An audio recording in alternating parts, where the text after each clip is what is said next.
hosted by the Mural Arts Institute of Mural Arts Philadelphia. My name is Sapira Mosenyan Rahman, she, they, and I would like to lead an access statement and share that I'm a brown woman with brown eyes and short brown hair, wearing a camel-colored dress and a gold septum ring, sitting in front of a gray wall with artwork on it that's tremendously special to me. At Mural Arts, I manage an initiative exploring participatory public art, cultural practice, and environmental justice with partners around the world and country, and I'm lucky enough to include this symposium in that body of work. As I ground us with the land acknowledgement, I welcome you to drop a brief hello into the chat, including your name, pronouns, the native land you reside within, and anything else you'd like us to know. It'll be great to greet one another and know who is in the space.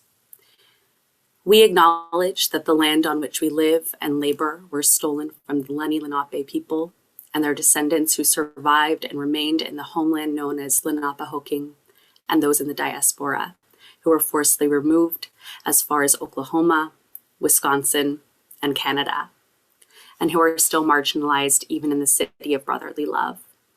We also acknowledge that Philadelphia has a unique position in the nation's founding, and its successors are still responsible for upholding treaty rights for the stolen land and to correct the wrongdoings of policies that led to the enslavement, massacre, and forced assimilation of Indigenous peoples across the U.S.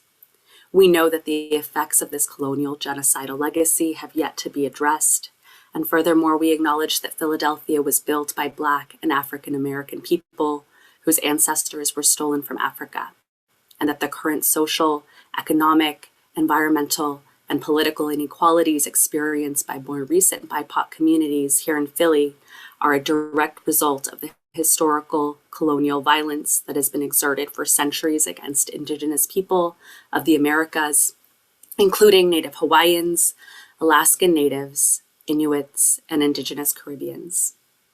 Registration to the symposium was free, but please find links to tribal governments and Indigenous organizations here in Philadelphia, Lenapehoking land, and consider donating and learning more in the spirit of reciprocity and reparations. In honor of today's opening remarks, we invite you to listen to the words of the late Chief Quiet Thunder of the Nanticoke Lenni Lenape tribal nation of New Jersey, reflect on human relations with Mother Nature. This film has been co-created and directed by Dylan Francis and John Cox with the support of Asir. Mural Arts Philadelphia has been given the blessing of his family, who are likely with us virtually, to share this clip. They mimicked as much of nature as they possibly could because that's where all their knowledge, everything they knew came from nature. They were in nature every day of their lives. And that set their stage each morning from the days when they would step from their wigwam, go to the stream and cleanse themselves, and then turn to the east. And as the sun would rise, they would pray. Now, Europeans said that we were praying to the sun as the sun god, but that's not true. What is true, we could see God's power manifested in that huge ball of fire and light and warmth and the promise of a new day. But we could see God's power manifested in the wind, the rain, the snow, the mountains, and all of creation. All of creation. And they knew where they fit into that balance. And that's what's missing today. Man has let himself get so superior in his thinking that he's superior to nature. Can't be superior to something that without it you don't exist.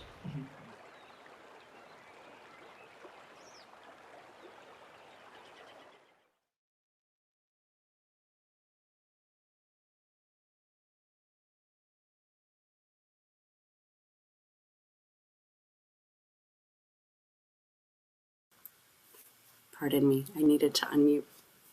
Great thanks to Chief Quiet Thunder's family. We know that his recent crossover was deeply felt within the community.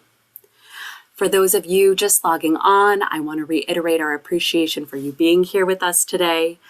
This symposium is looking at the transformative work happening at the intersection of community-based cultural practice and environmental justice, rooted in the understanding that communities of color and low-income communities experience all environmental issues first and worst, including climate change, and that COVID-19 has further stressed these same communities that are already grappling with acute climate and environmental crises. It also recognizes that while the extractive economy exploits the planet and people for profit, grassroots and community-driven movements help us be responsive and regenerative. Calls for transformative change are louder than ever, and the essential roles that artists and cultural workers play is clearer than ever. They help us heal, they help us stay connected, make meaning out of pain, imagine a better future together, and take collective action. And by joining us today, you'll shortly see how today's presenters do just that.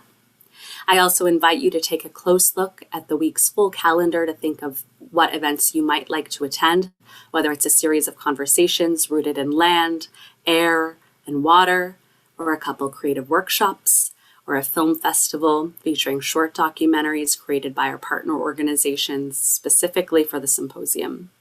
I hope that you each leave this week feeling inspired and mobilized. It's now my joy to introduce our next speaker, Jane Golden, founder and executive director of Mural Arts Philadelphia. Jane Golden has been the driving force of Mural Arts since its inception in 1984, overseeing its growth from small city agency into the nation's largest public art program. Under Golden's direction, Mural Arts has created over 4,000 works of transformative public art through community engagement. In partnership with innovative collaborators, she's developed groundbreaking and rigorous programs that employ the power of art to transform practice and policies related to youth education, restorative justice, environmental justice, and behavioral health. Sought after nationally and internationally as an expert on urban transformation through art, Golden has received numerous awards for her work, including the Philadelphia Award, the Eisenhower Exchange Fellowship Award, and the Katharine Hepburn Medal. She's an adjunct professor at the University of Pennsylvania and serves on the Mayor's Cultural Advisory Council and the Board of Directors of the Heliotrope Foundation. Please join me in welcoming Jane Golden. Thank you so much, Sepide. I really appreciate that lovely introduction. And thank you everyone for joining us today. So I'm Jane Golden, and I am a white woman with curly brown hair and hazel eyes. I am sitting in front of my laptop in a lovely room that has nice light. I have two cats by my side, and I hope that they are not intrusive. So this symposium, this is so exciting. It's a key component of our art and environment capacity building initiative. And it has been brought together beautifully, I might add, in collaboration with Sepide Moisenyan-Rahman, who is just amazing and awesome, of the Mural Arts Institute, and Alexis Fraz of the Helicon Collaborative. Alexis, we always love working with you. A media sponsorship has been provided by Next City and Grist. The Institute is made possible by the JPB Foundation and the Andrew Mellon Foundation. So thank you, enlightened and visionary funders. We're so grateful. I also want to thank sort of an extraordinary team of people. Nathaniel Potier is the director of the Mural Arts Institute. Yay, Nathaniel. I'd also want to thank Jenny Bacardo-Dubé, Chad Eric Smith, Victoria Boyer, Nora Langweiler, Rachel Hara, and Steve Weineck. What a great team. So who is Mural Arts? Well, Mural Arts has for over 35 years been inspiring change in Philadelphia through participatory and socially engaged public artwork. We believe deeply that everyone has a right to have art in their lives. It's like oxygen, it's non-negotiable, and we do everything we can to make sure our work is accessible to all. So we've collaborated with the community on over 4,000 works of public art, some small and intimate, some large and sweeping. They're all over the city, in every area, every neighborhood. We focus on murals driven by community, and through our specific programs, we serve young people, returning citizens, immigrants, and refugees, people who suffer from housing insecurity, chemical dependency, or trauma. We also work with local grassroots environmental activists.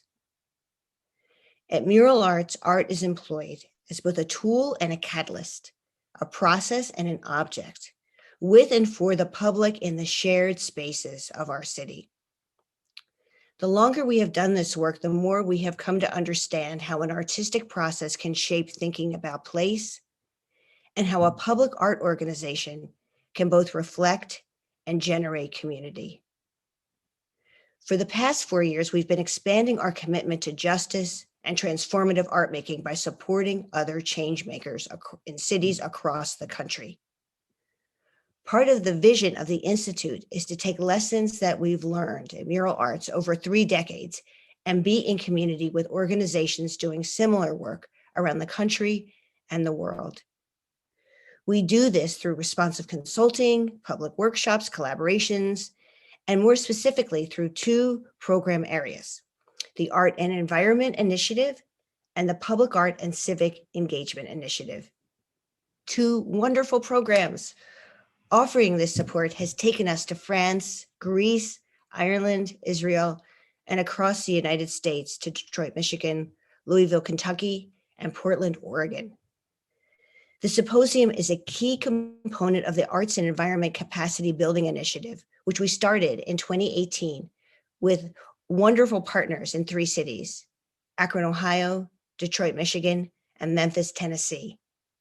Today, the Mural Arts Institute builds upon this work in collaboration with artists and activists and organizations in Austin, Texas, Kern County, California, and Santa Fe, New Mexico, as they engage in collaborative, community-based cultural practices and participatory arts-based processes to address environmental injustice and the climate crisis within their communities. For the past year, the cohorts have met with the Mural Arts Institute team every single month, many times, not just once. This is a deep engagement. And as these partners engage with the initiative, they are building on their strengths to address a wide range of community identified needs compounded by COVID-19, improving their overall quality of life and creating a more sustainable future. Critical to this are social cohesion and trust, collaborative civic participation and leadership, equitable access to resources, strong formal and informal networks, cross-sector partnerships, and inclusive and diverse civic spaces. These are precisely the outcomes that Mural Arts has seen from its work with diverse communities throughout Philadelphia for 30 years. And speaking of our city, Philadelphia is a wonderful and extremely complex city. Through our work, we get to see the struggle and the pain, but we also see the grit, the resilience, and the hunger for beauty and art. We have worked really hard for a long time, and so we've gotten to know the citizens of this city up close, and they are in many ways family to us. And while I posit that the broad range of authors is part of the reason our work is so resilient, I think it's also because we are a mix of being part public and part private, and we have had over the years much support from our civic leaders. Honestly, I think this is amazing, but we have made it through 5 mayors, and we have had the honor of working with some wonderful civic leaders. And one of the best, most inspiring, most dedicated and passionate is Councilmember Kendra Brooks. And she is here with us today to formally open the Arts and Environmental Justice Symposium. Kendra is a city council member at large and the first Working Families Party member elected to Philadelphia City Council. She has deep roots working across movement building organizations throughout the city. Some of her recent legislative accomplishments include the passing of the Emergency Housing Protection Act, which protected thousands of renters on the verge of eviction during COVID-19, championing legislation that guaranteed 2 weeks worth of paid sick time to all frontline workers, and expanding protections for victims of coercive control. I feel so lucky, and we feel lucky here in Philadelphia, that she is a civic leader. She is truly amazing, and She understands and acknowledges and shines a light on the appreciation of art in our lives. We always say at Mural Arts that art ignites change. We say it because we believe it. And I know Councilmember Brooks does as well. Please join me in welcoming Councilmember Kendra Brooks. Thank you so much, Jane, for that introduction. I also just want to begin to say a little bit myself for folks that may be visually impaired. My name is Kendra Brooks. I'm a Black woman with wavy hair and brown eyes. I wear dark brown, black rim glasses. I think I have on black glasses today. And I am sitting here in my living room with red backgrounds with pictures of my children and books behind me. So good afternoon. And thank you so much for having me today. And I want to thank Jane again and Mural Arts for your important work in this area of public art, social change, environmental justice, criminal justice reform, and land reclamation. And I want to thank you to the hardworking staff who are making this groundbreaking symposium happen. I am someone that comes from a restorative justice background, and I was a restorative justice practitioner for a number of years, and I think that's where I first met Jane as well. And I view climate justice and public art as ways to repairing the harm that decades of disinvestment, systemic racism, corporate greed, and exploitation has caused. This symposium brings together artists, makers, thinkers, and leaders who are thinking about healing the earth, winning justice for marginalized communities, and bringing back power to people who have been disinvested in and oppressed for generations. Their work is about making our city, our state, our country more beautiful through community, justice, wealth redistribution, and environmental stewardship. For generations in Philadelphia, our public spaces have been neglected. Our public infrastructure has been crumbling, and communities of color have been forced into poverty. The ripple effect of state-sanctioned segregation, police violence, and toxic environmental conditions are still felt by our communities in Philly today. And if we do not actively combat systems of oppression in our approach to climate justice and in our arts and culture work, then we will replicate them again. So when we think about our vision for a just city and world, it needs to foreground the struggles of working class people of color and what they face. And it needs to give power back to Native people who are the original inhabitants of this land. And we need reparations.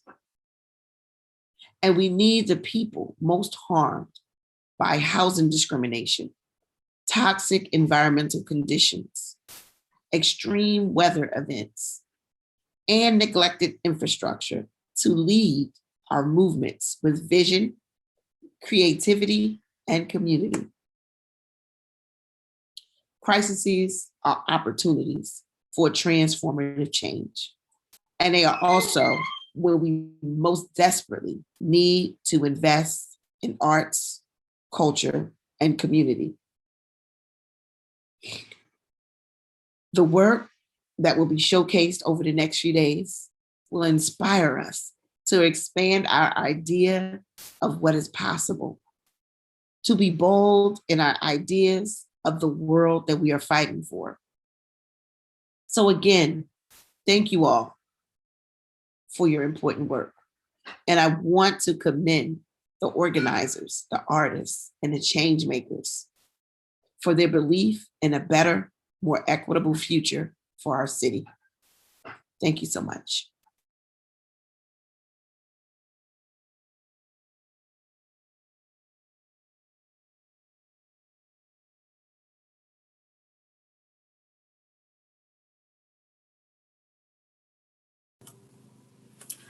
Thank you so much, Councilmember Brooks, for joining us this afternoon. We so appreciate the lens you were able to witness our labor through the restorative lens, and thank you for everything that you do for this city.